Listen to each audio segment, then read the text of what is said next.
Good evening, everyone. On behalf of Indian Pharmacological Society, West Bengal chapter, Inovocare Academy, and Association of Clinical Pharmacologists in India, we are really privileged to organize this online CME on the eve of World Environment Day. And we all know, as Indian, we were taught about how to take care of environment from our ancient times. And we all know the beautiful sloka that is Om Sarve Bhavantu Sukhina, Sarve Santu Niramaya, Sarve Bhadrani Pashvantu, Ma Kashchit Dukha Bhagavait. So from the ancient time, our forefathers had taught us how to take care of Sarva, everyone. So environment is an integral part of this very theme. So on that occasion, as Indian, we are really proud to celebrate this World Environment Day. We know there are challenges are there. We need to find out the solutions too. And we are really privileged to have today with us galaxy of speakers, starting from Professor Shantanu Tripathi, who is a renowned clinical pharmacologist in the country. Now, he is also the president of Association of Clinical Pharmacologists in India. And very soon in the August, we are also organizing our second national conference, that is Association of Clinical Pharmacologists in India, second annual conference 2023 in August, and under the leadership of Professor Shantanu Tripathi. So welcome, sir. And we all know this year's theme is Beat the Plastic Pollution. And the first talk is very appropriate because Professor Tripathi, sir, will teach us about this very important concept and how we can be integrated in our system, this healthcare system, that is going to be taught by Professor Shantanu Tripathi. So without wasting more time, I'm requesting Professor Shantanu Tripathi, sir, to kindly please deliver the topic.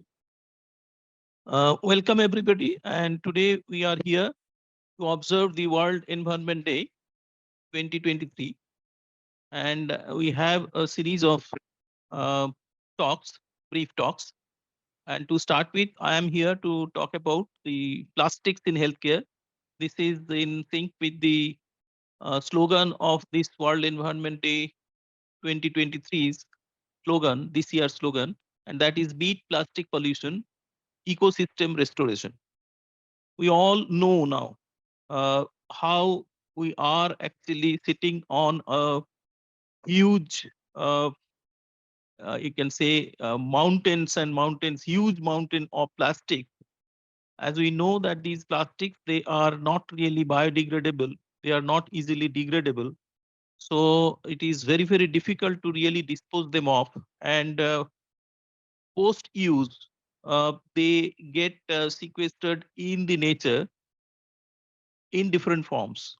So very correctly, the call has been given of the World Environment Day 2023 that we have to seriously think of whether we can and how we can actually gradually do away with the use of plastics in different walks of life. And for our purposes, we are trying to focus on the use of plastics in healthcare. I have a very few slides only. I'll just try to remind ourselves about the imminent danger of continuing with using plastic products in the healthcare. Gone are the days, the era of glass and metals. We all know there was a time when we were more used to use glass materials, glass syringes, glass tubes, materials, and also metal was also very extensively used as different healthcare products. But then it is actually later part of the 19th century, and then in the 20th century, uh, gradually there was a substitution of these glass and metal devices and materials with the different kinds of plastic. We all know that so far as the PVC is concerned, that is polyvinyl chloride, which is a form of plastic, most commonly used plastic form rather, okay, which was actually patented in the early part of the 20th century. In fact, it was in 1913, but it was not until the Second World War when it was felt that it may not be very easy to carry the heavy materials made of metals and the brittle materials made of glass to the battlefield for taking care of the health of the wounded soldiers. So during that time, it was a need of the hour, and gradual shift to the plastic materials in healthcare field that was actually accepted from that point, and gradually it became more and more popular. So uh, this is the time actually Second World War, when plastics actually revolutionized healthcare and people became more and more used to using plastics, which was certainly other there were many advantages of using plastics in place of the glass and the metal materials and devices. These are the different kinds of plastic, and gradually we have seen in the last say almost 80 years or 90 years how the we have seen plastics are escalating so enormously. Particularly there has been a steep rise since the 90s of the last decade of the last century, we must say. And now in the last 30 years, there has been very steep rise. And the predictions are that in the coming 20 years, it will double further. And the coming 40 years, it will be trebling 3 times the use of plastic, particularly in the healthcare field. So it's an imminent danger and a huge risk. Actually, we cannot possibly afford to allow this any further. So there has been a global consensus how to gradually replace use of plastics in healthcare. The different kinds of plastics that are today being used in healthcare is actually disposable plastic items, single-use plastic items.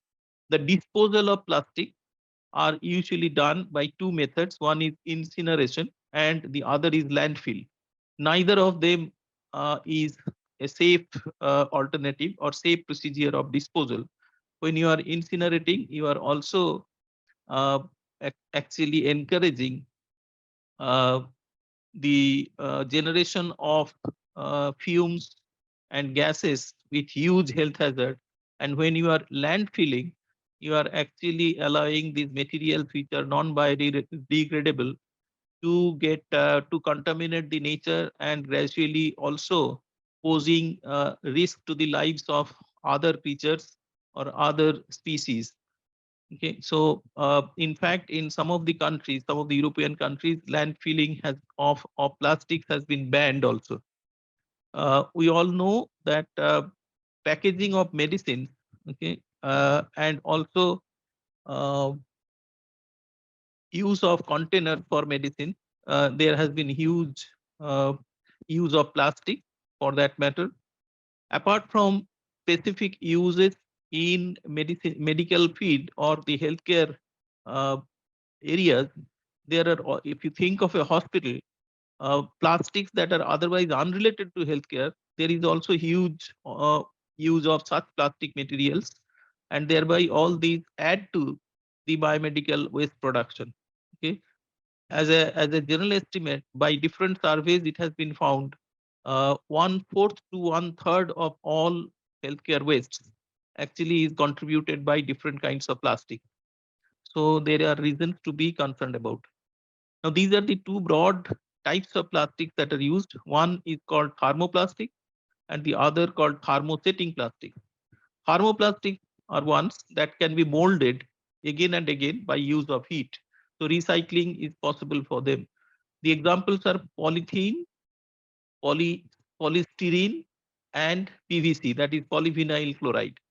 And all these are used in making bottles, the tubings, the carry bags, etc. And thermosetting plastics are thermoset polymers which cannot be molded again and again by use of heat. And these are bakelite, melamine, etc. And they are used as containers of different for the different healthcare materials, healthcare products, etc. Thermosetting plastics are used in making handles of utensils, the switches, the fire resistant fabric. Think of a hospital, and you can well imagine the use of thermosetting plastic even in the structural buildings of the of a hospital, of a big hospital. Now, of course, there are advantages of in when you use plastic.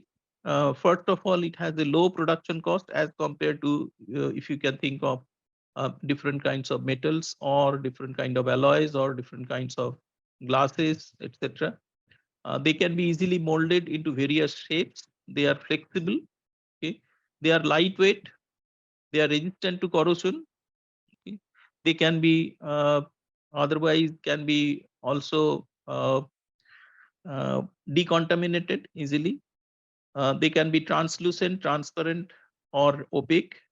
They are poor conductor of heat and electricity, and they can be used for multiple purposes. In fact, these are the reasons for which plastics have come into enormous use.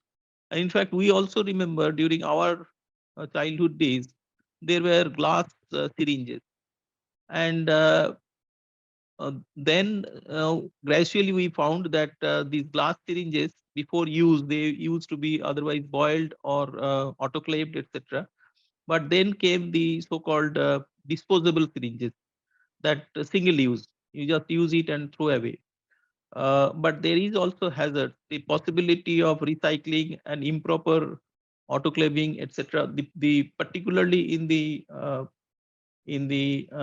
low resource countries, there is also a possibility of um, recycling of the so-called single-use materials or single-use plastic materials. So uh, the logic that was given for replacing the glass syringes with the plastic syringes was actually reducing infection, possibility of infection. It was in fact around the 80s, mid 80s of the last century, after the HIV infection came up. So during that time, in fact, it became quite popular that gradually more and more uh, uh, uh, the plastic syringes, disposable plastic syringes became more and more popular as compared to the glass syringes. But then it has their, we had to pay the risk also. We find today this is a tray in any hospital that we find the different kinds of plastics that are used today in healthcare delivery. Okay, and now it is very ironical. You see that even when we think of disposal of biomedical wastes, the materials that you use, the buckets, they are also made of plastic. Okay, uh, so this is an irony, and the plastic materials, plastic containers are storing the plastic waste, and then they are taken away by the outsourced agencies, vendors, and how they are actually uh, disposing them at a distant place. Of course, there is a policy, but none of these different methods of disposal, they are just removing them from the hospital campus. But then their disposal, how this is being done, there must be some policy. But as we have seen, none of the existing procedures that are used for disposal of plastic materials, they are not without hazard. So one needs to be cautious about that also. This is how the plastic life cycle we may consider, starting from their production through from the natural resources, the extraction of the raw materials, and then design and production of the manufacture of the different plastic products, which are then packaged and distributed at the usage points in the hospitals, and then they are to be disposed of, and then they are to be incinerated or landfilled And by neither of these two procedures, we are getting rid of the broad risk that we are getting exposed to every day. Besides the reuse and recycling of materials, they are also becoming more and more popular. So neither of these recycling and reuse of the plastics, they are without hazard. Uh, so we are now to face this plastic pollution crisis. This is the same thing again in a different manner. It has been shown here: extraction of raw materials, design and production of plastic materials, packaging, distribution, use and maintenance, and then finally recycling, reuse or recovery or final disposal. And then what is done is actually, after use, they are either turned into pellets or flakes and re-entering into production, that is the recycling. They might be incinerated or landfilled, or sometimes they escape into the environment when they are not properly disposed of. So keeping all these, okay, putting all of us to uh, pollution crisis, which is escalating day by day. So we need, it is high time we have to do something about it. Now we have to think of sustainable solution to this plastic pollution. What can be done now? And this has been a concern throughout the world. It's a global concern today, and I think every nation, every country in their own manner has to address this. And gradually we have to come to a situation where we will be made to use plastic in a limited way, if at all. So the call of the day is minimizing use of plastics in healthcare. We need to find alternatives to plastic in healthcare. We have to think of considering replacing plastic rather than recycling plastic.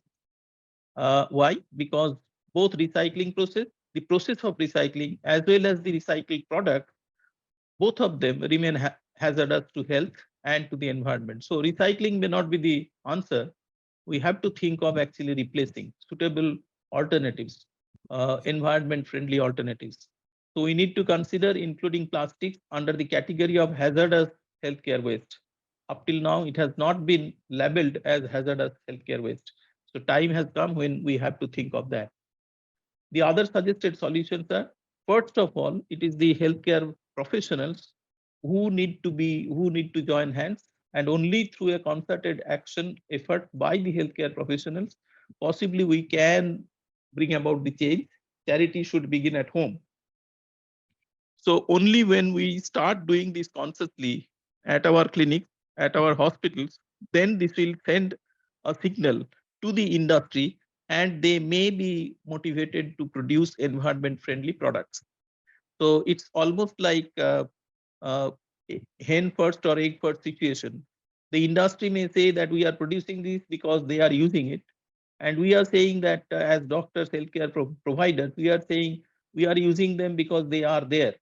So someone has to start somewhere. I think the best approach would be, it should start at our hospitals. It should start with the healthcare professionals. Now we need to also insist on enlisting and making use of environmentally alternatives. So like the essential medicines list, why can't we think of developing a list of, of alternatives to plastic, different devices, different materials, okay? How we can suggest an acceptable environmental friendly alternative, and making a list of that, okay? That can be done at the hospital level, that can be done at the state level, or even at the national level.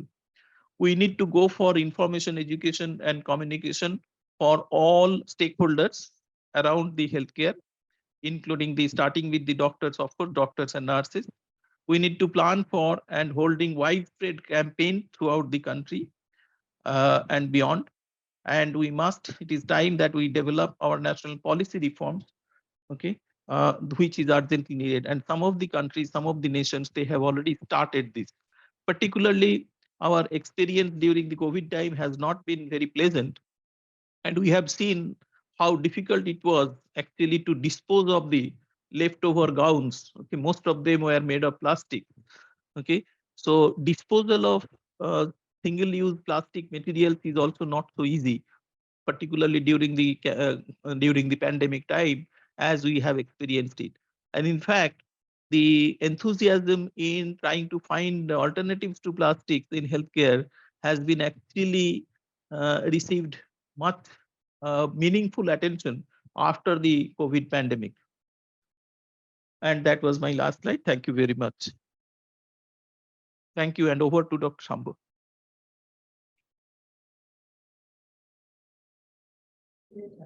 Thank you, sir. Thank you very much for this wonderful deliberation. And we are really need to find out the solution. Let's see what is waiting for us in future. So now we have to move towards the next session. And for that, we are really privileged to have Professor P.K. Vedanthan sir with us. Professor P.K. Vedanthan sir is the senior faculty at Colorado University, and he is the doyen in the field of allergy medicine. So welcome, sir. And we today want to learn from you on allergy and pollution.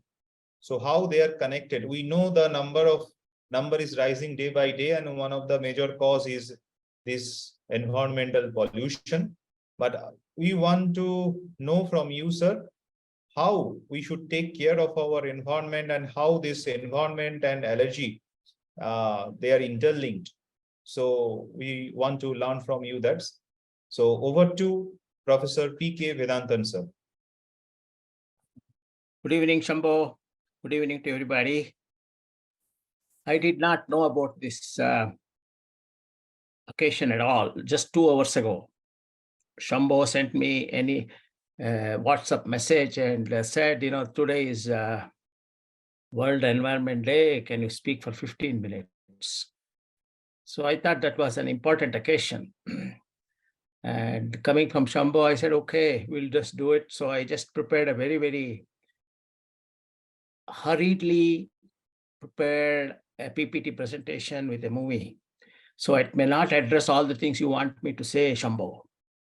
So whatever I have there, I will share and will be able to, happy to answer any queries or questions. So today is an important day, Environmental Day, so everything is green. So I found a green t-shirt also. So I put it on. Yeah, very good looking, sir. Thank you, sir. So it is really great because only a 2-hour timeline you get from your busy, and this is today is Monday, I think.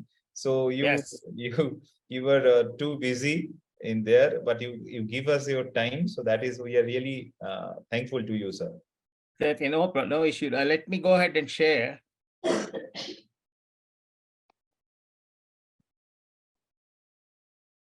Can you see?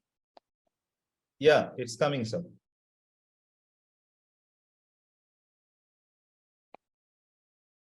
There's a small film also. Okay. So, Environment Day is a very important day. I made the slides green too, to signify the color Eco Day.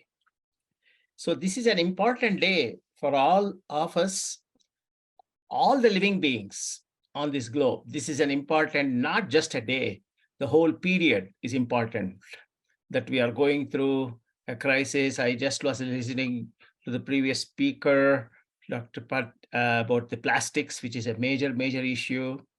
So we are going to talk a few more things that are very pertinent to our daily lifestyle. So I'm going to just share some of the information I have here, and let us see if this slide will move. Okay, I was in Antarctica for a trip, very interesting trip in 2007. Myself and my wife went for 3 weeks. And I don't want to talk about Antarctica much because of time issue, but it is the cleanest place on the globe, in the globe. Why? Human population is 0, because there is none of the animals that you see around us produce any type of garbage that they leave behind, except the human race. So if you have been to the forest, it is quiet and clean, and there have been animals for umpteen ages, but it's still clean and quiet, but not when the human sets his foot. And I was able to spend one day in Masai Mara with the tribes, Masai tribe. And the reason I put up this slide is I was impressed by the closeness of the nature they maintain in their daily life. Even before they are born, during pregnancy, during parturition, as they are brought up as children, and as they become adults, the closeness with the nature they maintain in their whole lives. And the person who is, the one is to my left is my wife, and the right is in the picture it is left is the chief's son who took me on a tour. And what I got out of the tour from the Maasai village, as well as the school I went and surrounding area, was all their requirements, food, medications, all the medications they get it from nature, and their housing, and some of the arrows they make, some of the sticks they use, including the elephant. He showed me one tree where he get the poison where you can even kill the elephant. And including, he also showed me several medicinal plants, including an aphrodisiac. And all these things showed that these people live with nature and they are very, very healthy. So living with nature, not antagonizing the nature, and being in sync with nature is the message of the Maasai people. And this is how we live. Unhealthy people in an unhealthy environment. I don't have to speak too much about it. The picture speaks for themselves, and you are very much aware of it because we all live in it. So you know what I'm talking about. Now, the area on Earth from where all the life occurs, there's a general term called biosphere. Biosphere has three major components: Earth, which is lithosphere; water, hydrosphere; air, atmosphere. We interact with all these three things every day, every minute of our life. We are interacting with these things. And when we interact with all these things, we have to be aware that this is an essential part of our livelihood. It is not your job. It is not the money you make. It is not the food you eat. It is the environment we live. It is very, very important for our living, actually. And we have to live with sync with these three parts of the biosphere. And this is exactly what we do not do. We mess up all the three spheres around us. And what you see a lot is the atmospheric issues, that because of the pollution. But there's a lot of pollution of the earth, a lot of pollution of the oceans around us and the water. And you are hearing about it all the time in the media. Now, popular terms in the media are called global warming, greenhouse effect, rising oceans, glaciers thawing, coastal flooding, shrinking ice caps. All these things you see, and these are all serious situations, and it is actually real. So this is actually a scenario put up by a company in California. What is going to happen and what is happening is they wanted to sort of simulate. So there is the Houston Space Center on the left-hand side up on the corner, and what is happening already is the ocean is coming quite near, and as the temperature of the ocean raises to say like plus 1.5 degrees centigrade, the one on the right-hand side up on the top corner, and that is what's going to happen. And what has been already predicted is 1.5 degrees centigrade rise in the ocean is not too far away. It could be within 5 to 10 years, it is going to happen.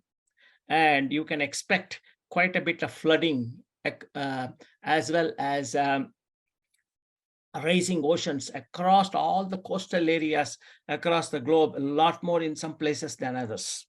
And when it is 3 degrees, this is what you see. There is no more building, nothing like that. So this is something you need to be quite aware of. So, according to Margaret Chan, WHO Director General, what she says is the climate change is the greatest threat to global health. It is not just infections, inflammation, not just non-communicable disease, communicable disease. It is the climate, which actually affects us every minute, every time you are breathing in. It is affecting all your body systems. And this is the greatest threat to global health in this century. I'm going to show you this film. I hope it works. Let us see.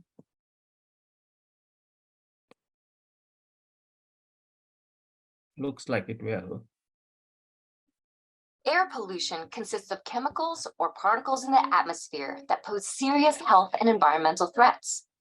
But what causes air pollution, and what does it mean for our planet?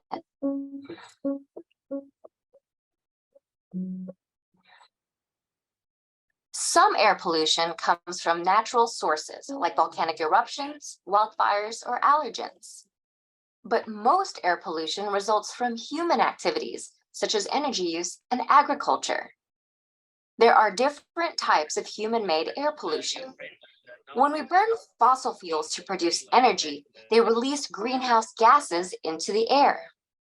These emissions, such as carbon dioxide, methane, nitrous oxide, and fluorinated gases, trap heat from the sun in Earth's atmosphere, leading to a rise in global temperatures. This creates a cycle where air pollution contributes to climate change, and climate change creates higher temperatures. In turn, higher temperatures intensify some types of air pollution. For example, climate change increases smog because it forms in the presence of high heat and increased levels of ultraviolet radiation. More frequent extreme weather, such as flooding, contributes to damp conditions and therefore to a rise in mold. Warmer weather also leads to longer pollen seasons and therefore more pollen production. Smog is a type of air pollution that reduces visibility and has serious health effects. Smog can be divided into two categories: sulfurous and photochemical. Sulfurous smog is made up of chemical compounds called sulfur oxides. It occurs when burning sulfur-bearing fossil fuels such as coal. Photochemical smog, also called ground-level ozone, is a result of the reaction between sunlight, nitrogen oxides, and volatile organic compounds. Nitrogen oxides come from car exhaust, coal power plants, and factory emissions. Volatile organic compounds are released from gasoline, paints, and many cleaning solvents. Smog not only creates a brown haze that reduces visibility, but also harms plants, irritates the eyes, and causes respiratory distress. Another category of air pollution is toxic pollutants. These are chemicals such as mercury, lead, dioxins, and benzene that are released during gas or coal combustion, waste incineration, or burning of gasoline. In addition to adverse environmental effects, toxic air pollution can cause serious health problems such as cancer, reproductive complications, and birth defects. While air pollution has many consequences for our planet, there are solutions. We can limit toxic pollutants, smog, and greenhouse gases by decreasing the use of fossil fuels, such as in transportation, manufacturing, and electricity generation. Reducing air pollution not only contributes to a cleaner environment and better human health, but can also slow the rate of global warming.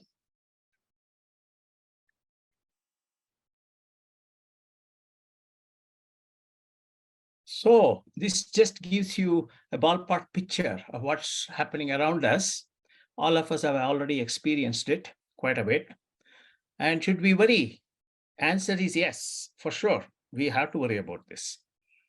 Now, if you look at the greenhouse gas effect, what this slide is showing is 95% is human driven, and CO2 is mostly from burning fossil fuels, which is still being used extensively. And this is a picture showing the heat waves that we have been experiencing over the years, getting more and more intense, more frequent. And it is not uncommon, especially in India's northern states, sizzling in severe heat wave. This is actually from a media newspaper showing the picture. But the thing that is really bothersome is heat wave not only makes you very uncomfortable, but actually causes death. 6,500 people, maybe more of these people who unreported, could be due to other comorbid conditions, have succumbed to heat waves for the last decade, just in India. Now, about ozone, there are two types of ozone. There is a stratospheric ozone. There's an atmospheric ozone. One is good, one is bad. The one that is good one is the one, the stratospheric, the atmospheric ozone way up there, and the ozone which is near to us. So one that actually good is actually going down. So there are gaps in this picture. You see that blue thing, that is the gap in the ozone layer way up in the space.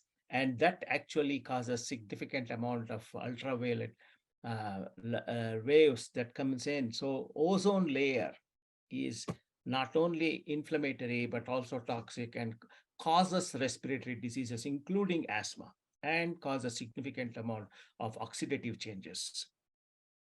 So some of the effects on outdoor environment of this pollution, with carbon dioxide increasing, ozone increasing, is increased temperature, increased CO2, increased ozone causing increased aeroallergens.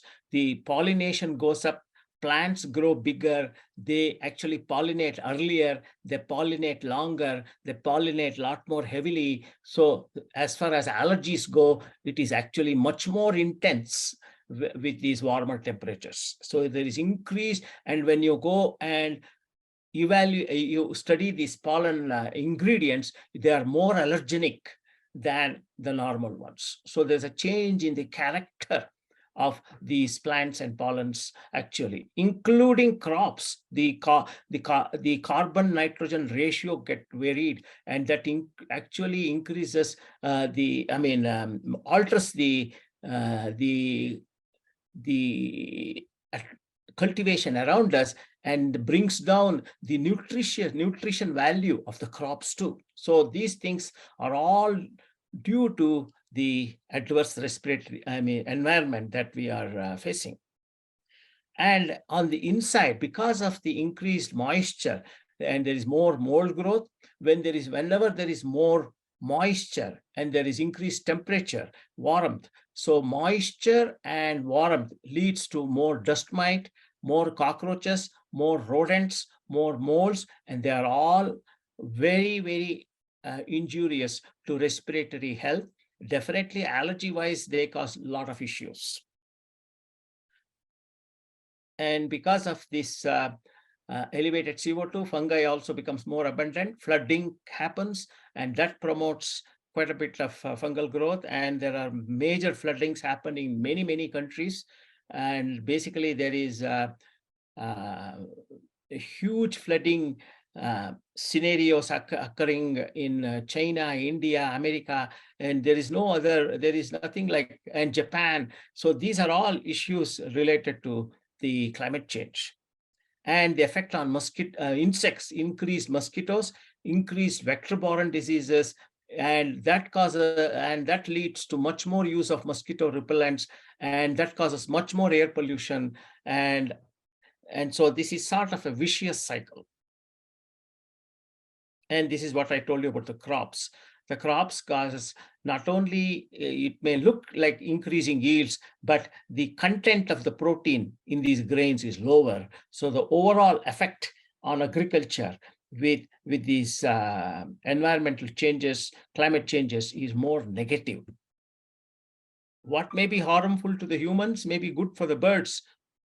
So there's a lot more pollination, a lot more seeds. So the birds may be having a good time, but not the humans.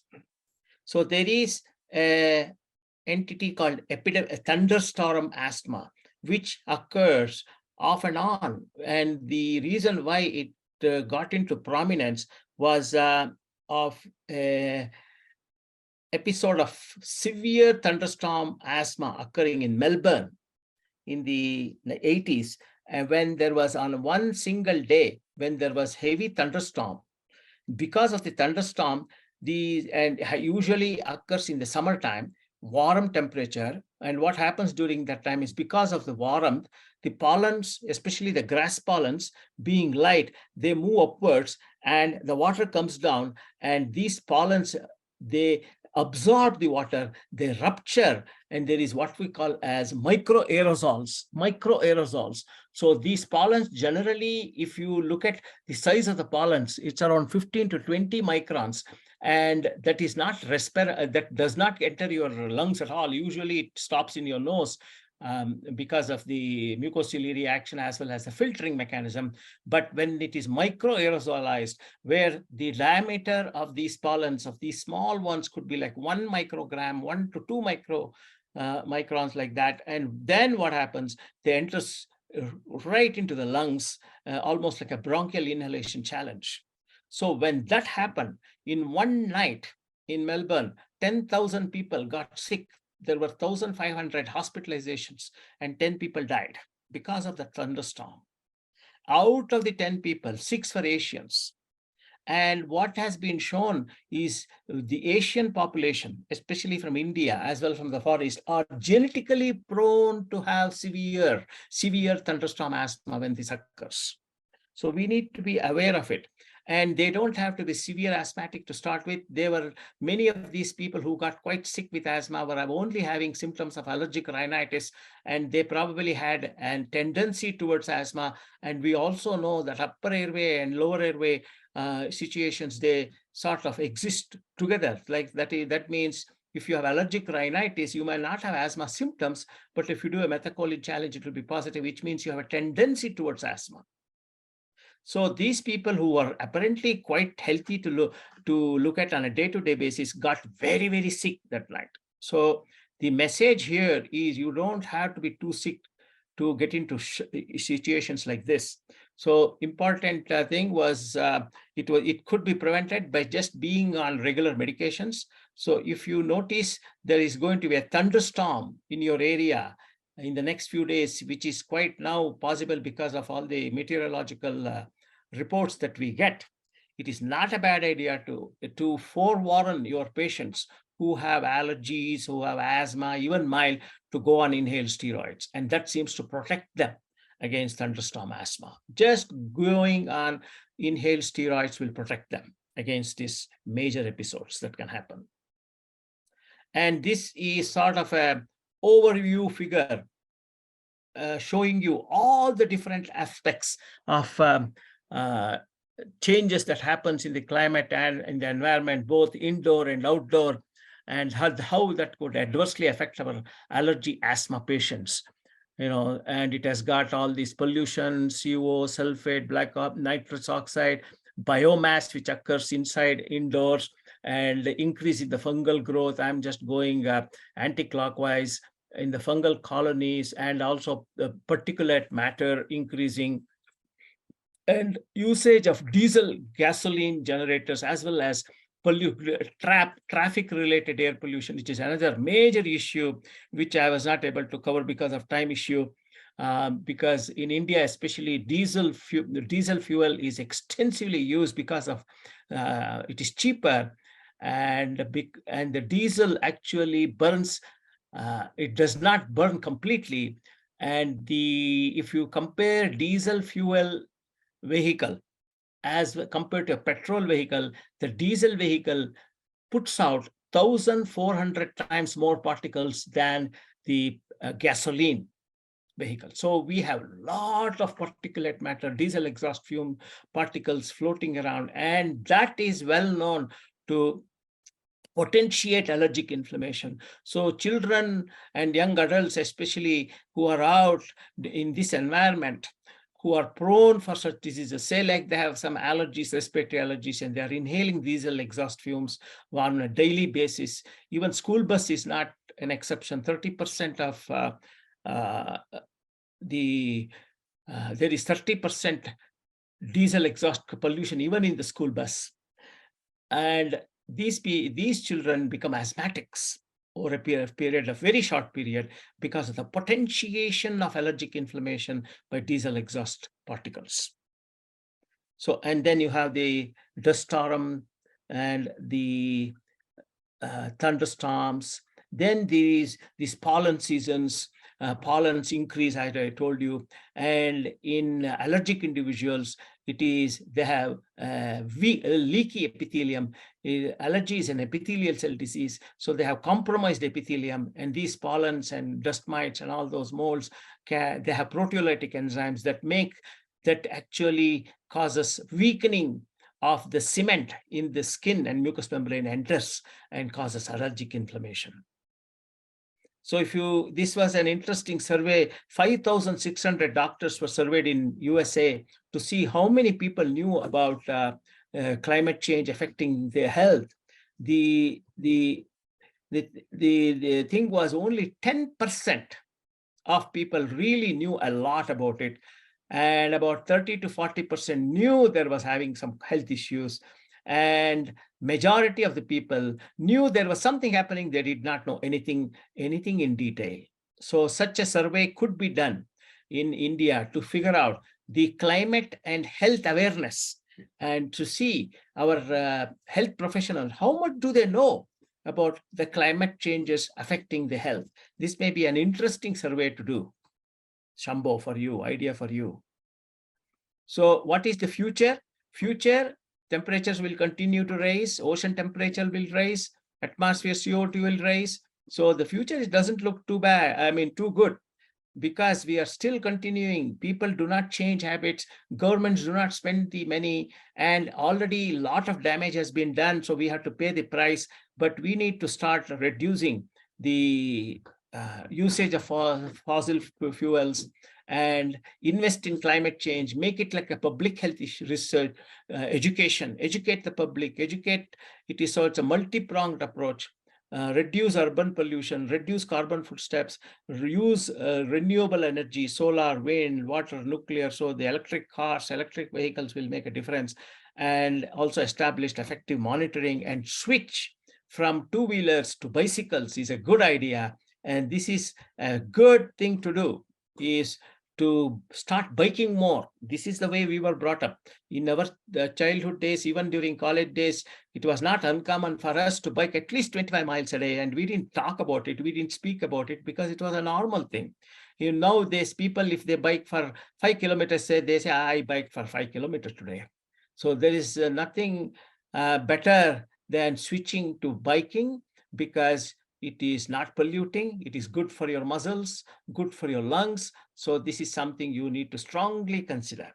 And if you want to know more about the effect of climate, as well as on respiratory health and the climate changes and all that, the Lancet publishes this every year. There's a global health, Lancet 2021. I have put that reference there for you to start reading about it. Thank you very much.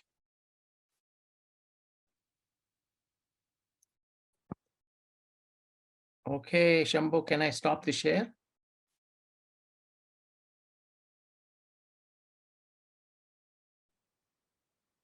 Hello? Yeah, thank you very much, sir. Okay, Thank did you. I exceed the time? Yes, sir. So once again, thank you, sir. So I think we should say good morning to you, because it is morning time. It is. Any questions or anything? Any queries or questions, or we are okay? No, sir. It is okay, sir. So we have to move towards our next session, sir. Okay, I'm going to go now. Okay. Thank you very much, sir. Once again, thank you. Bye-bye. So we have today with us a very renowned endocrinologist, Dr. Mohan Shenoy, with us from Kochi. So welcome, Dr. Shenoy. And we are really eager to listen from you on the endocrine disruptors. Again, a very important aspect of environmental pollution. We are really thankful to you that you agree to share your thoughts on this very important and interesting topic. So may I now request you to please share your screen and deliver the lecture. Hope my screen is visible. 1 second. Yes, your screen is visible. Just a moment.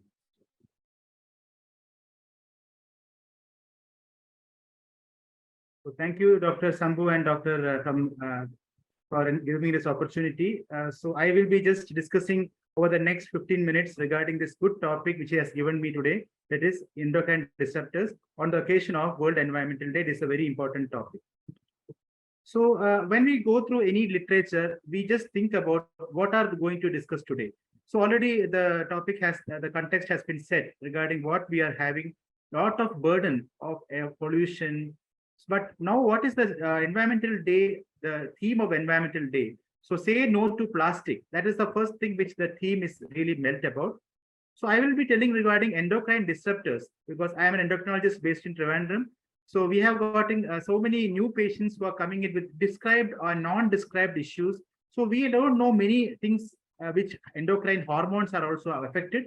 So this is the way in which we are going to discuss the headings of present day knowledge and what the policy makers and what promises that we ourselves can do to the only planet we can do, because we don't have life in any other planet as of now. So the Mother Earth, we have to protect that mother. That is why we are aiming into this discussion. So for these slides, I have taken help from my colleagues, Dr. Beatrice Ann and Dr. Lakshmindralini Kopale from Hyderabad. So I'm grateful to them. So the aim of this session is to educate the public as well as the doctors regarding effects of environmental contaminant exposures, which can happen in utero as well as across the lifespan. So we have to understand that this is the concept of environmental contamination, and these exposures can occur in a day-to-day basis, and we don't know when it is happening, and we are scared that it can even be life-threatening also. When we have knowledge, then only we can share them, the knowledge to our patients and caregivers and to the next generation also, which is why we should be accessible to this. And also we should remember that we also should know the potential risk for the environmental disrupting chemicals, that's EDC, because when we have people who come to us seeking solutions for some issues like early development of breast in females, that is early thelarchy, or early puberty, that is also very common nowadays. That is the common issues we have to deal. And finally, as we all know, we are collaborating with each other. So research settings, how will help us, that is also we'll discuss. So what are endocrine disruptors? These are defined as an exogenous substance causes adverse health effects in an intact organism or their progeny consequent to changes in the endocrine function. This was in a Weybridge report in 1996. So you can see in this graphic that hormone acts on the receptor, and when endocrine disruptor comes in, they bind to the receptor moiety and displaces them and produces another response contrary to what general physiology or pharmacology we expect it to have. So examples of these disruptors include the common household products and materials. We all know that. Then the solvents and the paints that we are exposed to, metals that we are seeing all around us, the pesticides which are used to destroy them, but suppose exposure happens, it can cause disastrous effects like DDT, phthalates, so many pesticides. Then we know that pharmaceuticals, some molecules now they are actually going away from plastics, but still we know pharmaceuticals exposure to plastics also are there. By and large, we are now reducing that, but still we should remember that. Industrial ingredients are also to be kept in mind. So we can get exposed through the food products, industrial activity of pollution, use of personal and home care products, and medical products or equipment. So these can affect the entire lifespan as early as pre-conception and also in gestation. So we can have birth defects as well as abortions or even continuation of defects by the mental issues also. So according to the recent study published by the Lancet Diabetes Endocrinology 2016, exposure to these chemicals can cause hormonal changes contributing to $340 billion health expenses. Now it is 2023 now, so the expenses must have skyrocketed. This is annually occurring in the US. The problem statement in India is that we are facing so many obese children and obese adults also. And India is home to the largest population of diabetics also. So this is all related to the obese generation which we are generating. So endocrine disruption, the problem statement includes female reproductive health, male reproductive health, thyroid-related issues, neurodevelopment in children, hormone-related cancers. So many cancers are described recently also because of disrupting chemicals, adrenal disorders, immune dysfunction, because we are now still going through the COVID pandemic, and so many immune diseases we don't know. These are all related to the endocrine disrupting chemicals. Then we all know that metabolic disorders, as we had discussed today. So this complicated chart, or I can make a simple chart also, we can see so many receptors and so many other chemicals which are binding. Estrogen receptors, estrogen alpha, beta, androgen receptors, we can see the insecticides, the bisphenol A, the most commonly incriminated thing, the dioxin or TCDD, a chemical which is very important to be understand. Endosulfan, there is a very important issue which is happening in north part of Kerala, endosulfan victims. So these are all endocrine disruptors, and we are seeing aryl hydrocarbon receptors. The previous speaker was telling about so many pollutants also. These are all receptors which can occur in the plasticides also. Then we know aromatase, in so many things are there. Aromatase activity is also binded. So different modes of action, either on binding on the receptor, acting on the enzymes, modifying the genetic dispersion and the future epigenetic expression by various mechanisms. So what are EDCs? They can be classified as synthetic and natural. So these are the classification mechanisms. And you can see there are combinations. So PCBs and dioxins are byproduct of combustion. So they are forbidden since 1980s. They are highly lipid soluble, but still linger in the environment and accumulate in the food chain. Then we have got the flame retardants found in plastics. They are PBDE and PBDAA. They are very much available even in the food sources, electronic items, furnitures, the paints and plastics. These are readily available. Even in the breast milk also they are found to be there. So daily intake of PBDD as found in the Western population is very much cumulative. We can see that it occurs across age group and across sources. Then we have the bisphenol A, which is now very important because they leach in from the plastic to the food. Because at room temperature, high temperature, they can go into the contamination. They release into environment, and this can lead to the risk factors. When we throw away plastic, they go to landfills. And how many people know that we still get it directly and indirectly? So older the plastics is, the more the environmental disruptor is releasing. This is important about bisphenol A. And bisphenol A is present in most of the toys also, and now we are seeing BPA-free availables also. Then we have got phthalates. These are present because they are used in the perfume industry, cosmetics, cleaning agents, probably because it is important to exceed the issues. So now we are dealing with the female reproductive system. The most common chemical which has been age-old known as DES or diethylstilbestrol. Nowadays it's less frequently seen, but there are studies evidencing link to endometriosis. There is a diethylstilbestrol carcinoma, which is the vaginal carcinoma, which is described previously. Nowadays we are also seeing downward trend because of issues which have addressed it.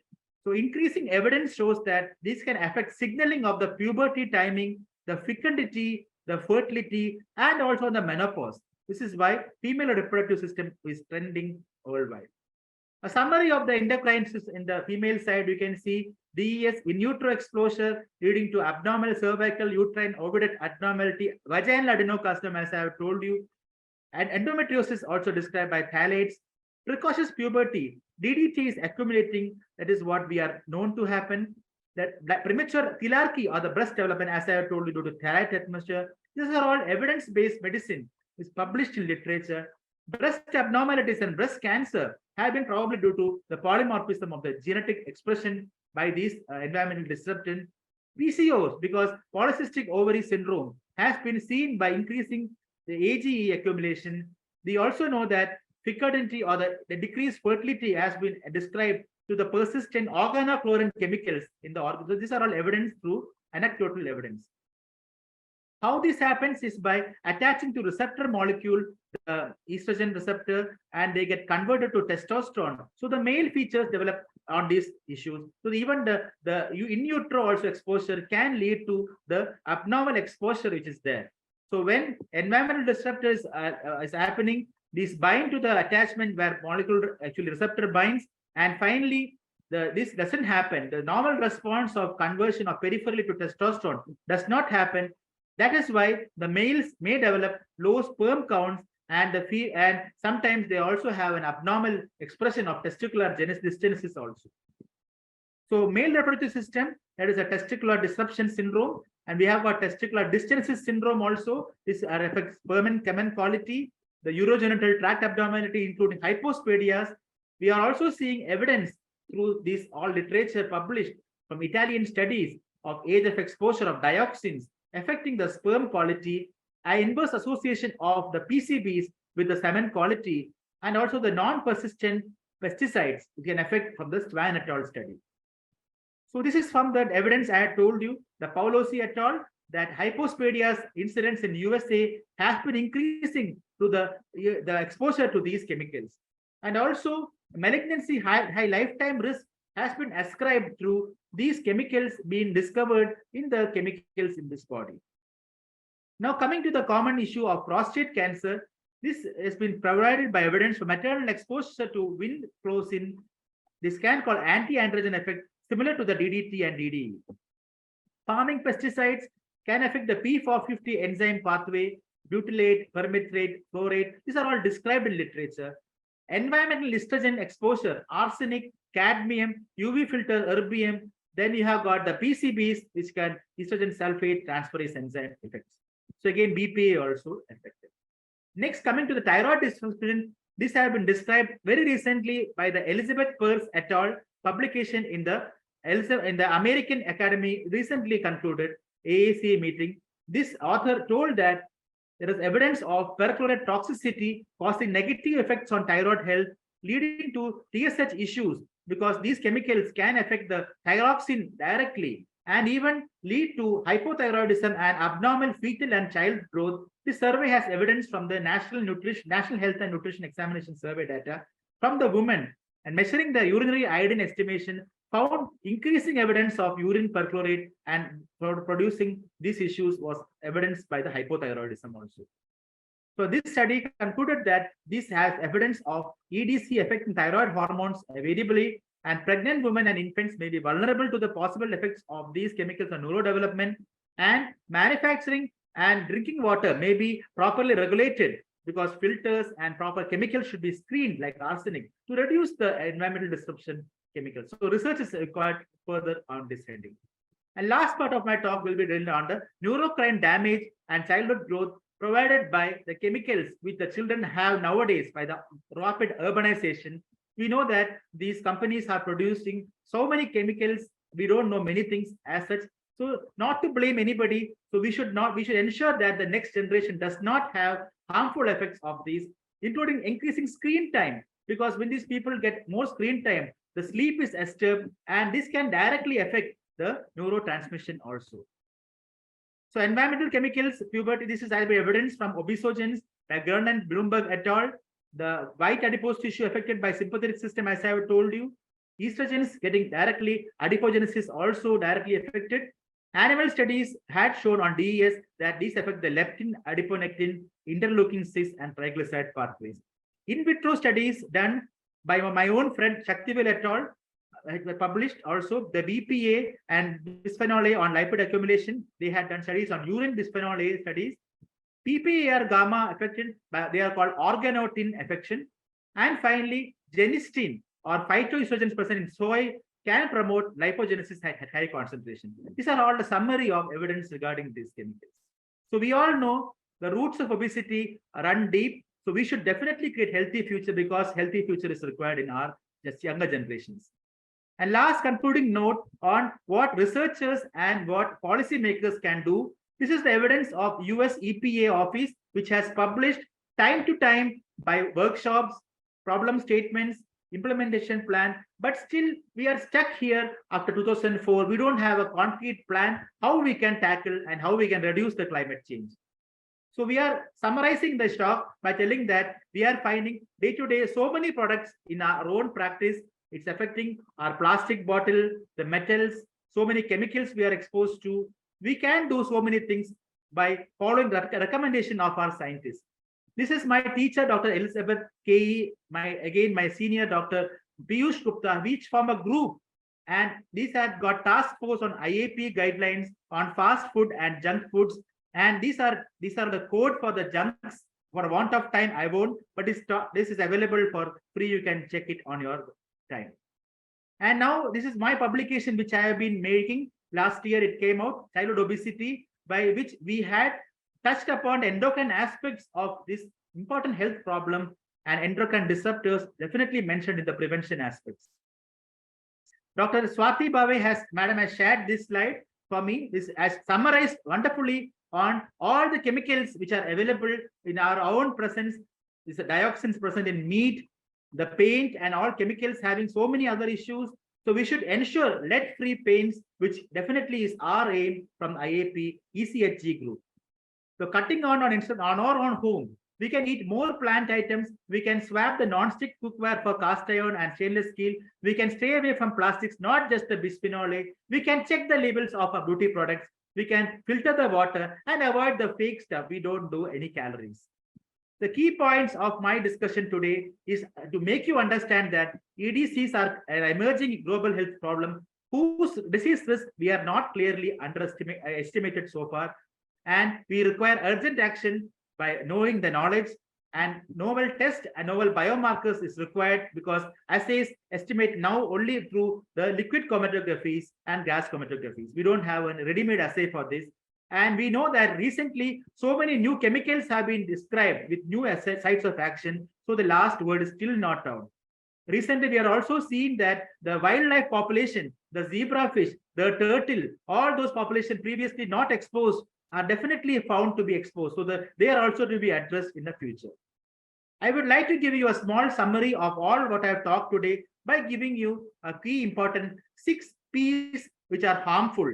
That is the plastics, the pollutants, the paints, the pesticides, the personal care products, and our mobile phones also. These are all contributing to the burden of these chemicals. And remember, what we can do today itself is that these points can be remembered in our practice. What we are preaching, we should practice. Then we should try to reuse whenever possible the common items which I have mentioned to you, and we try to recycle them whenever possible. When you are going to a purchase, we should try to reduce the chemicals which are exposed to and recover these issues from our own items. And research is what we should try to. I have gratitude to Dr. Sanjay Kalra, Dr. Ramesh Bajania sir, and Dr. Swati Bhave for guiding me towards this side.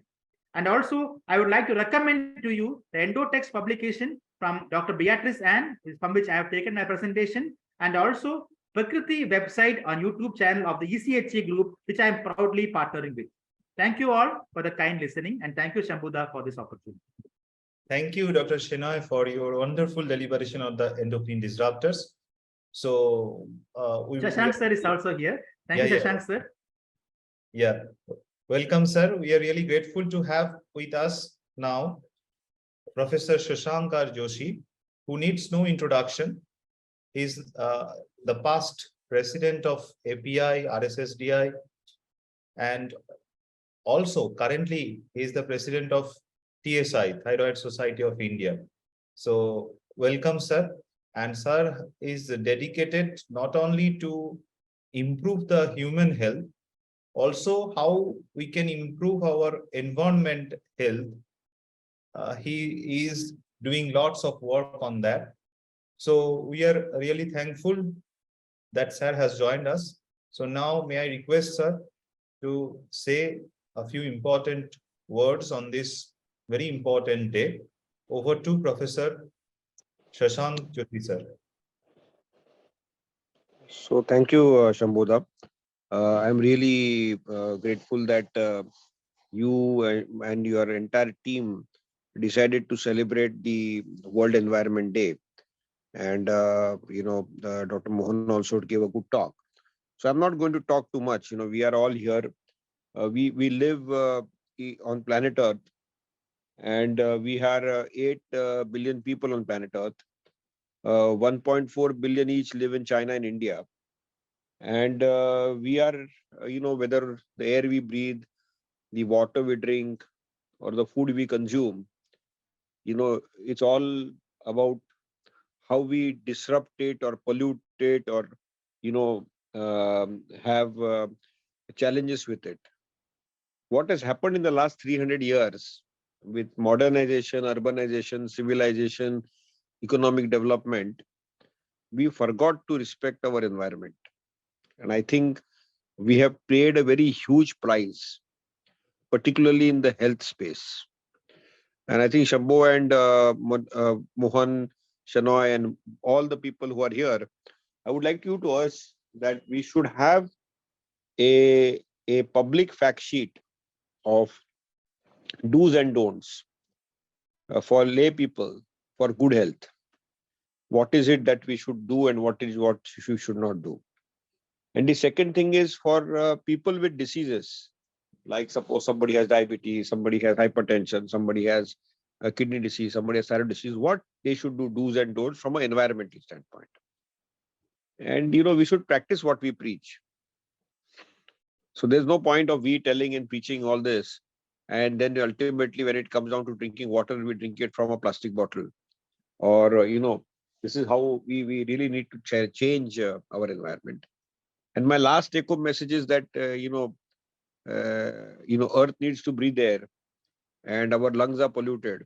Our Earth is polluted. And the only way we can make a huge change, one single thing which can make a huge change is, I think we should keep planting trees. So every person who is hearing me here, directly or indirectly, my only one simple take-home message for today's day is just plant a tree. If you can plant a tree every day, the earth will be a better place, because ultimately trees are the lungs of the earth. And if we really need to be happy, healthy, I think it's important that we have the greenery around us and we plant more trees. So I think I'll stop here. Shambo, once again, I just came to encourage and congratulate you. You have been an amazing human being. And, you have been consistently doing a lot of academic work, and you have got this bright brigade of, your academy, which is Inovocare, which is very innovative. And you have today picked up one of our endocrine stars, Dr. Mohan Shenoy. He is very vibrant on the academic endocrine world and the social endocrine world of social media. That's a new buzzword. And he's very active on his hashtag, Instagram, Facebook, LinkedIn, everywhere he's there. He's virtually everywhere. And he's a 24/7 person. He's seeing patients, and he's tweeting, and he's educating. And that's great. But I think we are all here because we are promoting science. We want to educate people, and we want to have a healthy world and a eco-friendly, environmental, green environment. And I think it's time that we, our ancestors used to always worship environment. So it was equivalent to God. And it's time that we give the respect and worship the environment, whether it's air, water, or, trees deserve. It's time that we redo the wheel. And, we definitely need the earth needs the lungs. 8 billion people need to survive. They need to stay healthy and happy. And that's why looking after environment is as important as looking after our own selves. So thank you so much. Thank you, sir. Thank you very much for giving us your time. And I know you are so busy, but you gave us time. So we are really thankful. Sir gave an excellent message. Yeah, excellent. That is the take-home message for our program, actually, what sir has told. So thank you. Thank you once again, Dr. Shenoy, for giving us your valuable time. So we have the last presentation, and that is by me only. So we can share the screen, and we can, I just want to finish because it is already so late. So just let me share the screen.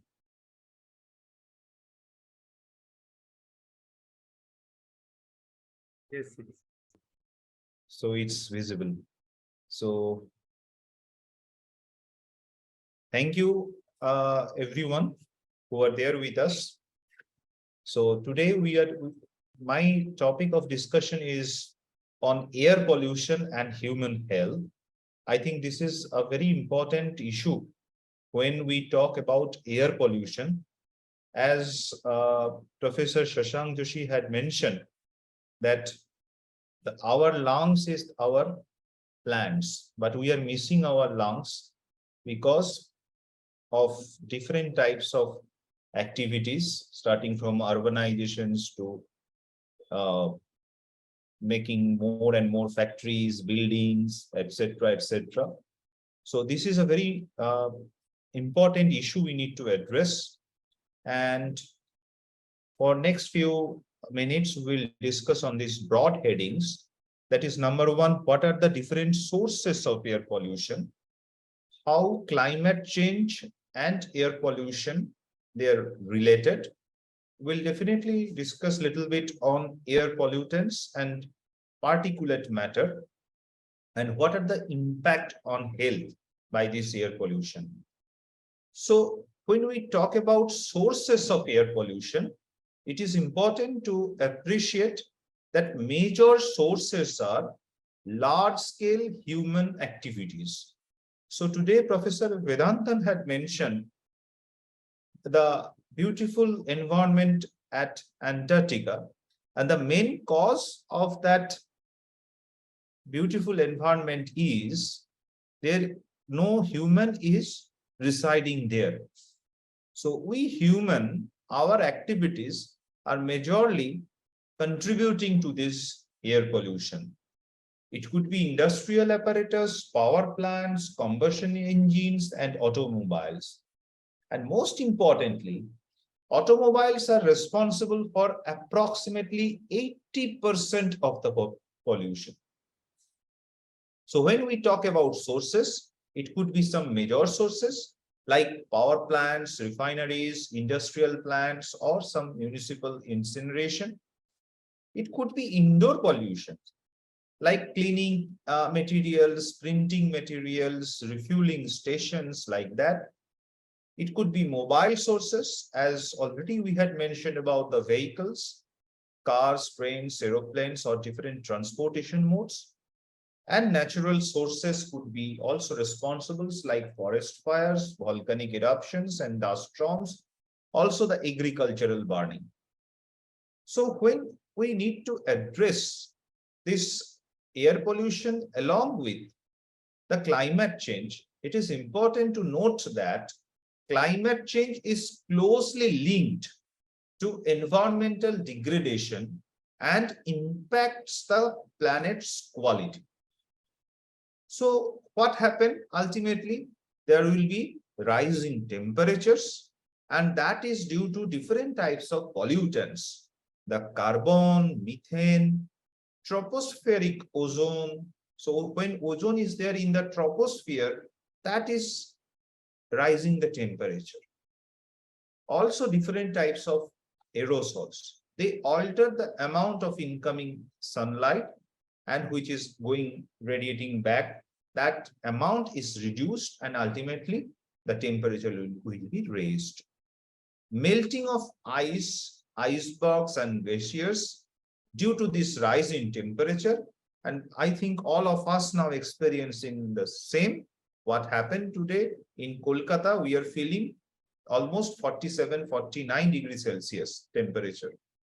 So ultimately, with the melting of the ice, icebergs, and glaciers, there will be a high chance of reoccurrence of some new infections, which had once there previously, but again that will be spread, and that can be imported. And what happened? This climate and weather, they play a significant role in the duration, timing, and intensity of epidemics, and that can affect the global distribution of infectious disease. We already had a lesson with this COVID-19 pandemic about the same. So when we talk about infection, the incubation period of pathogens and geographic range of different mosquito vectors that can be altered. Some new waterborne infections that can arise. And we all know the population migration. And due to this population migration, there could be a high chance of having re-emergence of eradicated disease like cholera, like poliomyelitis, like different tick-borne encephalitis and malaria in Europe. So there is a re-emergence of new infections. Next, when we discuss about air pollutants and particulate matter, the most important 6 air pollutants are particle pollution, ground level ozone, carbon monoxide, sulfur oxide, nitrogen oxides, and lead. So when we talk about particulate matter, they are produced in the atmosphere by some chemical reaction of various pollutants. So when we talk about particle pollution, we need to understand this number 10, because this particulate matter 10, they are the inhaled particle. So their mass median aerodynamic diameter is less than 10 or less than 10. And when we talk about 2.5, they are very fine. They are fine inhalable particles, and their MMAD is generally 2.5 micrometers or less. So what is that? If you have just one hair, the diameter of one hair is only 50 to 70 micro. But when we talk about PM 2.5, which consists of multiple items like combustion particles, organic compounds, different metals, they have less than 2.5 microns. So we can see how much small that is compared to one hair diameter. Similarly, some dust, pollen, molds, they have less than 10 microns in diameters. So how this fine particulate matter affect us? First of all, we need to understand the culprit sources like vehicle emissions, different construction activities, industry activities, forest fire, residential burning, and also the agricultural burning. And how they affect my health? They decrease the lung function. There will be more asthma attacks, bronchitis will be more. We could have arrhythmia, heart attacks, and also they are predisposing us to having exacerbation of pre-existing health conditions. So how we can prevent? We need to check our local air quality if it is available, and sometimes they will give us the alert levels, and we need to prevent that time the outdoor movements. And of course, the bike, so if we use public transports, walking, that reduce this exposure. Stop idling vehicles, limit intense activities near busy roads. So we need to understand where the PM 2.5 exposures will be more, and we need to avoid that.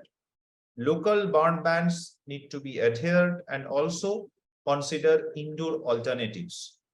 So most importantly, there was a study conducted in China that had shown in weekdays, the early morning we can walk because of less PM 2.5 particulate matter exposure was that time. But when we are talking about at the evening time, or even the afternoon time, that time this PM 2.5 exposure is more. And we need to avoid that particular time. But for us, this is very important to have a local air quality meter. And if we have that local air quality meter, that can help us to prevent exposure from those harmful particulate matters. So these are a list by which we can understand how the particle size governs the fate of the particles inside our system. So according to the different particle size, they will enter different system. So according to their chemical and physical properties, the particles generate some deleterious effects, and organic or inorganic, they compounds that can make up this PM10 and 10 to 2.5 particulate matter. But how their reach towards different positions in our lungs, that actually depends on the particle size as is given here. Also, there are different types and sizes of particulate matter, different particle contaminants like smoke to tobacco smoke. So we can understand how tobacco smoke causes fine particulate matters, and that can reach towards our alveoli very easily, and that can cause some harmful effects. So not only I am damaging my own lungs by smoking tobacco, but also I am damaging my other person's lungs who are beside me. So passive smoking also is detrimental for us. So this list can tell us what type of dust is producing what type of particulate matter and how they can reach our different parts. So ozone is generally present in stratosphere, and they are actually giving us some health. But what happened when we talk about this ozone-induced photochemical pollution chain reactions that cause presence of ozone in the troposphere, and that is going to harm us. So O3 is generally formed by the electric discharge of oxygen at very high voltage, and that is 52% stronger than chlorine as an oxidant. So it has a very high oxidant property. If we have some detrimental effects like cultures, forest, and vegetations, that is related to this increased ozone levels. How we can understand the ozone levels increase? Because that directly imply on the plant growth. So we have reducing the carbon assimilation, plant growth, and yield. So another important effect of ozone is that they has a detrimental effect by altering the microbe population in us. So the natural ecosystem inside us altered, and that cause a detrimental effect. And also ozone damages the DNA in the epidermal keratinocytes and impairs cellular function, affecting the skin barrier, that increase the daily fatalities, respiratory death, and linked with cardiovascular death. But one thing is very important to note: the chemical reactions between these natural and man-made emissions of nitrogen oxides, volatile organic compounds in the presence of sunlight, that leads to something else known as ground level ozone. So tropospheric ozone we understood, but now it is also important to understand the deleterious effect of GLO, that is ground level ozone. So originally the ozone should be lying in this area of white zone. This white zone is the ozone zone ideally.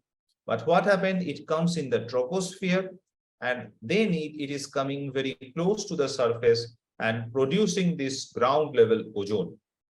So what are the effects of this ground level ozone? They are very detrimental to our lung health, airways. So starting from coughing to sore or scratchy throat, to shortness of breath, to aggravation of asthma, COPD, increased frequency of asthma attacks, greater susceptibility to lung infection, and also it continue the damage to the lungs even after the symptoms have disappeared. So this is why this ground level ozone is very notorious. And one thing is very important to note, that our children are at the higher risk because of their developing, they have the developing lung, and they have also frequent outdoor activities. So that is why they are in the vulnerable zone. So when we talk about the tropospheric ozone, how this tropospheric ozone is going to harm us, they contribute to global warming.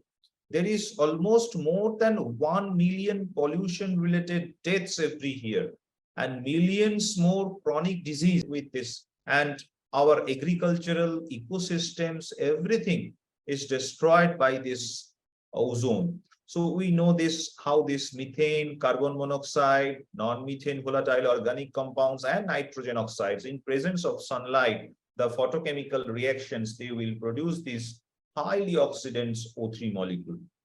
So when we talk about another important particulate matter, that is carbon monoxide, generally produced through incomplete combustions of fossil fuels. They are also notorious in producing different manifestations like headache, vertigo, weakness, nausea, vomiting, loss of consciousness. Generally, they have a strong affinity for hemoglobin. So they reduce the oxygen carrying capacity of the blood, leading to hypoxia, ischemia, and different cardiovascular disease. And we know this is a greenhouse gas, so directly linked to global warming and climate changes.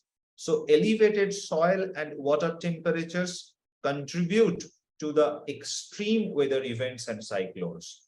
Also, nitrogen oxides are there, which are primarily emitted by the automobile engines. Exposure to nitrogen oxide can cause respiratory disease, coughing, congestion, and difficulty in breathing, resulting in different manifestations. And doctor visits, increased doctor visits. So high concentration of nitrogen oxide, they are responsible for bronchospasm and even pulmonary edema. They also harm the crops, reduce the crop yield, impair plant growth, decrease visibility, and discolor the fabrics.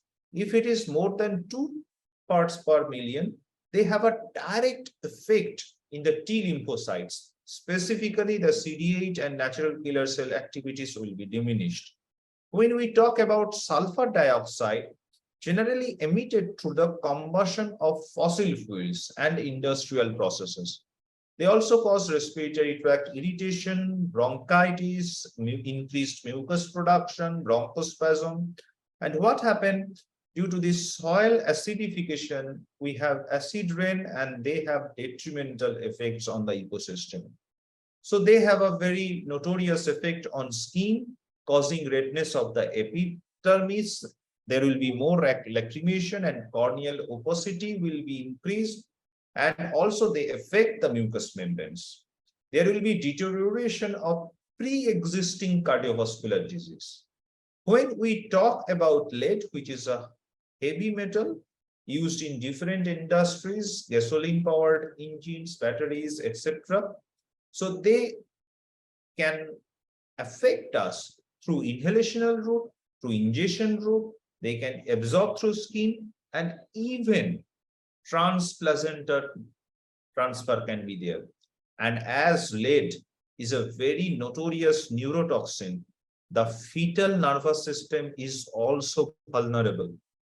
We are highly affected by this lead and there will be some manifestations like memory loss, muscle or joint pain, our learning disabilities, memory impairment, hyperactivity, and mental retardation. These are common when our mothers got exposed to lead and their babies are in utero exposed to lead, and that cause damage in their nervous system. So lead can accumulate in blood, different soft tissues, liver, lungs, bones, cardiovascular system, nervous system, and reproductive system. So another important molecule is that PAH, that is polycyclic aromatic hydrocarbons. The atmospheric dispersion being their primary mode of transport, combustion of different organic matter, maybe the forest fires, incineration, and engine derived, the benzopyrene, this asenaphthalene, anthracene, fluorothiorin, they all can be the part of this PAH. They are toxic, mutagenic, and carcinogenic. Lung cancer is one of the very dreadful complication of this pH exposure. So when we talk about another important pollutant, and that is the volatile organic compounds like toluene, benzene, etc., they also increased concentration found of these VOCs, particularly in the indoor air. So indoor air pollution, they are majorly responsible for that. And short-term exposures can cause irritation of eyes, sinuses, pharynx, mucous membrane, and long-term exposure can cause cancer. Dioxin, they are profoundly present in meat, dairy fish, and shellfish, primarily accumulating in the fatty tissue of the animals. And if we have short-term exposures, that will lead to skin discolorations and different immune dysfunctions, endocrine and nervous system effect, and they also are cancerogenic. So this is the picture of how VOCs acts, and VOCs are detrimental in producing the different types of ROS, and that had multiple action on our environment.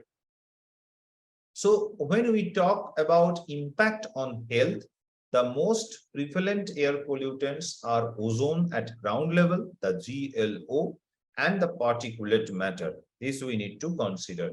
And when we talk about pollution, air pollution, that could be ambient air pollution, which is outdoor pollution. It could be indoor pollution that can be caused by combustions of different hydrocarbons inside home. One thing we need to understand that it could have a short or long-term effects. And apart from that, they also produce harm in intrauterine life. And not only that, that also cause epigenetic changes. So our future generation is also at the risk. Future generation means who are not come inside the utero. So they are also at high risk due to these environmental pollutions or air pollution. So this is a diagram which had shown how the indoor air pollution is going to harm our immune system, our endocrine system, our pulmonary system, and we can see the different health effects like cancer, COPD, abortion, different cardiometabolic syndrome, and immune dysfunctions. So every area can be attacked. So we can see the painting, the furniture, the flame retardants from electronics. So as I am speaking with you, my that MacBook, they are from there also, these retardants are coming up. Our clothings, and of course, the stove use or cooking through gases, they are also a source of this. Now coming to understand the correlation between outdoor, indoor air pollution along with the cardiovascular events. So we can see how this pollutants enters into our system through inhalational route. There could be a particle translocation, oxidative stress, or sometimes activation of the sensory receptor, which will cause the platelet aggravation and activation, neuroinflammation, local action in the pulmonary and systemic oxidative stress. And as they are activating the sensory receptor, there will be an autonomic nervous system imbalance. So ultimately, there will be an endothelial dysfunction, increased blood pressure, hypercoagulability, and reduced heart rate variability. That leads to different events like thrombosis, atherosclerosis, metabolic syndrome and insulin resistance, hypertension, arrhythmogenesis. So ultimately, we will get whole bunches of cardiometabolic syndromes and different manifestations of this cardiometabolic syndrome. So now also we can see from this particular slides how the different particulate matters, specifically when we talk about 10, and particulate matter 10 and those like sulfur dioxide, they are maximally present in the upper respiratory tract, lower respiratory tract, the PM 2.5, O3 and different carbon molecules they reach. And in alveoli to reach that requires PM1, PM 0.1 and nitric oxide. So how each pollutant can cause different types of pathology, starting from prenatal exposure to epigenetic changes to affect the immunology. And already Professor Vedanthan sir had mentioned how we can have an increased chance of allergic disease because this pollutant will increase the Th2 mediated reactions and there will be more and more pro-inflammatory cytokines. So apart from that, as there will be an oxidative stress damage, airway involvement, and ultimately alveolar involvement causing pneumonia and restrictive lung disease. So again, this is an in nutshell how the photochemical reactions between solar radiations and other gases, they are precursors of O3 and that cause airway inflammation. When we talk about energy productions of different industrial processes, that will cause sulfur dioxide, that will reach and cause airway hyperresponsiveness and bronchoconstrictions. When we talk about fossil fuel combustion or mobile vans pollutions like traffic, automobile industry, they will produce this nitric oxide and particulate matter 2.5 to 10. That will cause airway inflammation. Again, the different carbons, they are coming from the combustion sources, and that will cause both the airway hyperresponsiveness, bronchoconstriction, and they also reach the alveoli to cause different chronic respiratory infections, their acute exacerbations and respiratory distress. And these UFPs are also coming from the combustion sources and they will cause airway inflammation. So when we talk about different disease like myocardial infarction, because of increased systemic inflammatory markers, studies suggest there will be increase in IL-6 fibrinogen level.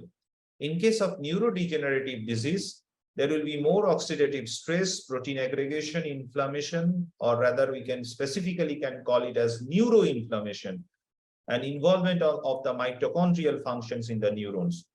And there are multiple factors we need to understand behind these notorious activities like our birth weight, maternal smoking, genetic background, socio-economic milieu, and level of education. Everything, they are the important factors which can aggravate this pollutant-mediated disease. So as we are talking about neuroinflammation, there could be a direct entry to the nasal epithelium, either by translocation from the way of olfactory nerve, or it could be a general blood-brain barrier permeability.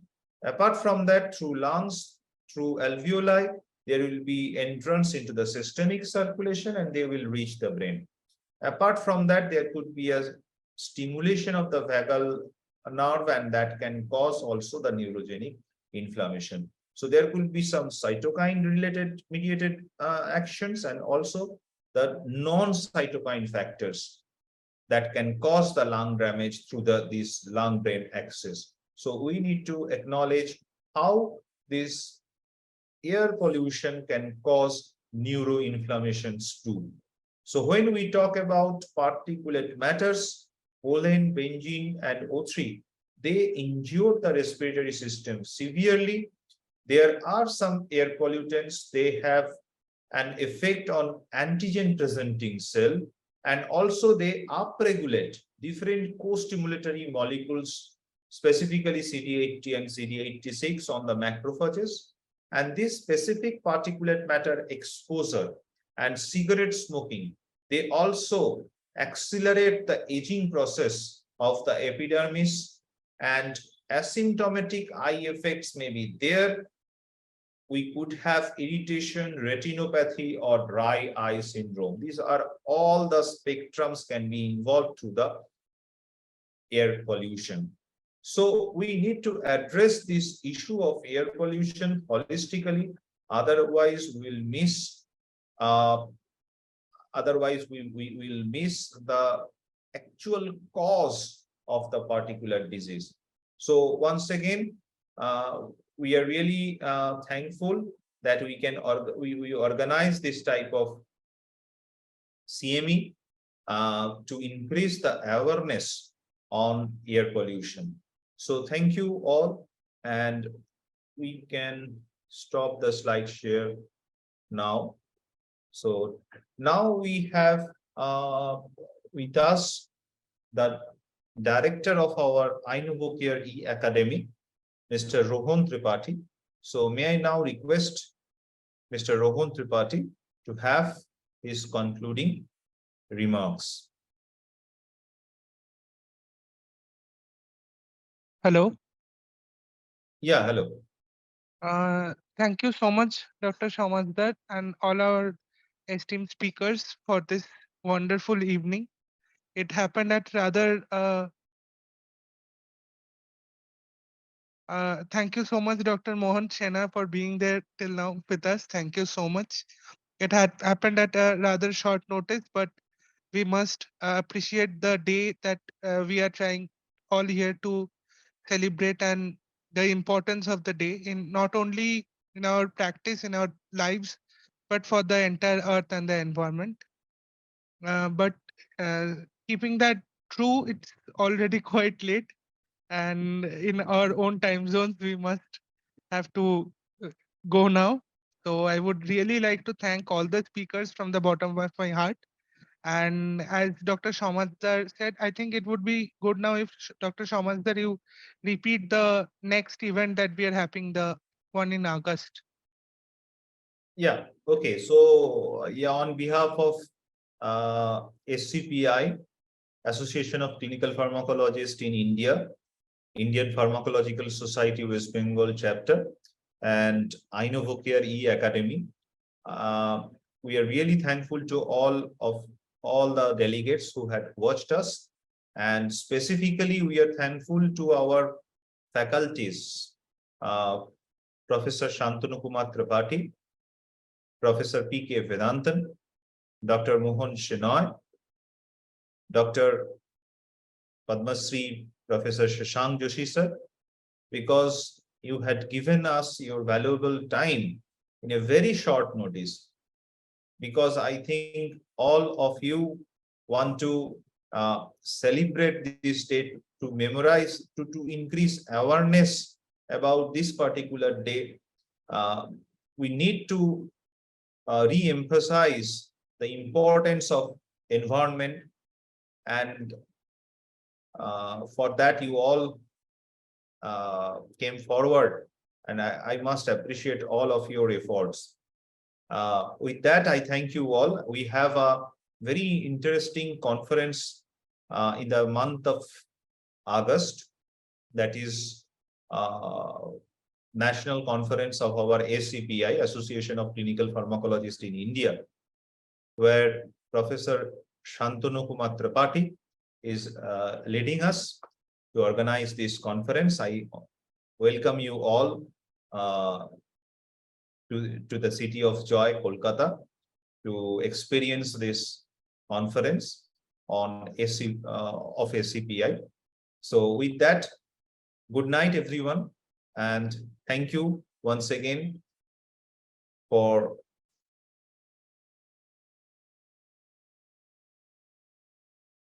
Thank you so much, sir. Thank you, sir.